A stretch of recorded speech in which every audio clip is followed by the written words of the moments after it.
കഴിഞ്ഞ 2 ദിവസമായിട്ട് 2 പേർക്ക് ചെറിയ രീതിയിൽ പനിയൊക്കെ ഉണ്ടായിരുന്നു. മരുന്ന് കൊടുക്കുമ്പോൾ കുറയുന്ന കാരണം പിന്നെ ഹോസ്പിറ്റലിൽ കൊണ്ടുപോയില്ലായിരുന്നു. പക്ഷേ ഇപ്പം സൈനുവാവക്ക് മരുന്ന് കൊടുത്തിട്ടും പനി കുറയണുണ്ടായിരുന്നില്ല. അതുകൊണ്ട് ഇനി വെച്ചോണ്ടിരിക്കാണ്ട് ആശുപത്രി കൊണ്ടുപോകാൻ വിചാരിച്ചു. സൈനുവാവനെ പുതിയ ഡ്രസ്സൊക്കെ ഇട്ട് യാത്രയാക്കുന്നത് ഇതാ നല്ലോണം ശ്രദ്ധിക്കുന്നുണ്ടായിരുന്നു.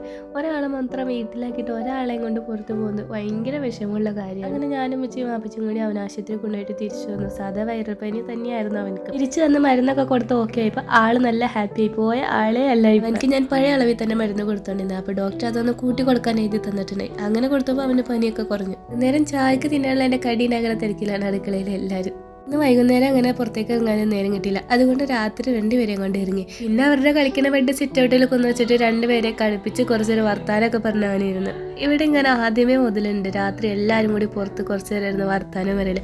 ഇപ്പം ഞങ്ങളുടെ 5 പേരുടെ കൂട്ടത്തിലേക്ക് ഒരു 2 കുഞ്ഞു ആൾക്കാർ കൂടി എത്തിയെന്നുള്ളൂ. അങ്ങനെ കുറച്ച് നേരം അവിടേക്ക് ഇരുന്ന് പിന്നെ ആദ്യം 2 പേരെയും കൊണ്ടുപോയി കുളിപ്പിച്ചിട്ട് ഡ്രസ്സൊക്കെ മാറി തലയിൽ കീരി നല്ല സുന്ദര പിള്ളേരായിട്ട് നിർത്തിയേക്കാൻ.